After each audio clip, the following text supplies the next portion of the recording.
Good morning, I'm Stephanie from Wisely Used Herbs, and I'm an herbalist here, and today I'm going to show you how to identify several different plants that we have here.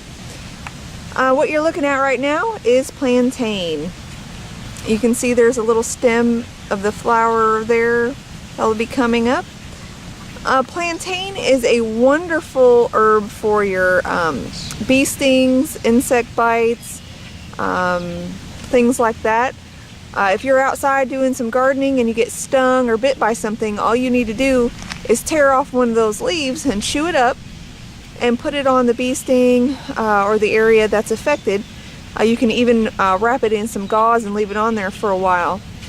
You can even steep this in some olive oil for about 2 weeks and strain off the plantain and take the oil, a cup of oil and an ounce of beeswax, and melt those together to make a salve, and you can put those on your cuts and scrapes and bruises and things like that. It's a really great herb, and I'm fairly sure most people have this growing somewhere right now. This is actually in my garden. I'll be harvesting it up so I can get rid of it for my garden, but that's just one of those herbs, and I'll be showing you some more here.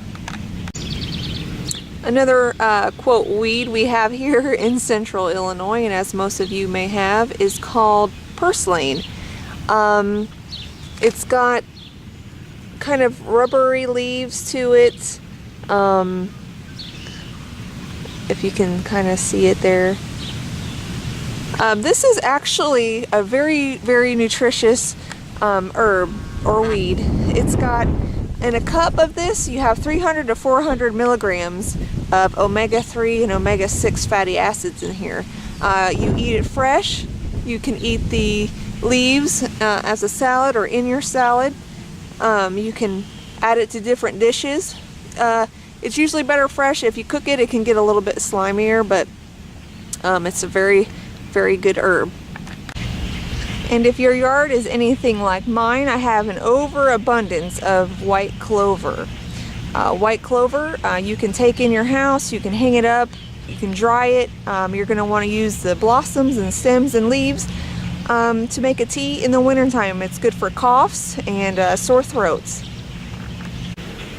Alright, what we have here is pokeweed. This is a really big one. It's kind of gotten away from me. It'll be cut down, but I really don't use this one. What you're gonna, if you notice, there will be some berries up here, and they are very poisonous. But what you can do with this, you can dye your fabrics and some material with the berries when they become purple.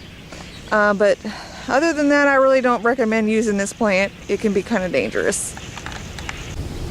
Okay, here we have some field garlic. You can see here, if you can see that, the blossoms there. And underneath there is the little seed pods. If you can harvest that just like you would garlic down here, you know, just dig it all up, but it's a little stronger than store-bought. Just a little warning there. Here we have some field garlic in front of this nice mullein plant. This is a second-year mullein. This year, or this mullein plant here, has got some blossoms coming on, and they will usually bloom from the bottom up. The leaves are wonderful as a tincture for respiratory ailments such as asthma or bronchitis. And you can take these blossoms and steep them in olive oil for, I don't know, a couple of weeks, 2 to 4 weeks, and strain that off, and you can make a salve out of that also. And it can help. It also is good for your bumps and bruises, but also you can just keep it as an oil, and it's good for earaches. Put that on a cotton ball and put the cotton ball in your ear, and it will help alleviate a lot of your pain there. Over here we have some, well, okay, there's some field garlic right there again, and kind of right next to it over here, you see these white flowers. That would be poison hemlock, and you don't really want to mess nothing around with those. Those aren't really good for anything. I just kind of, since it was here, I just wanted to show you what that was. Okay, I'm not sure if you can see this real well or not, but these are wild chicory. If you can see this plant here, you will notice that these blue flowered plants you'll see growing along the roadsides everywhere. And the roots of these are really good to dry and roast as a coffee substitute.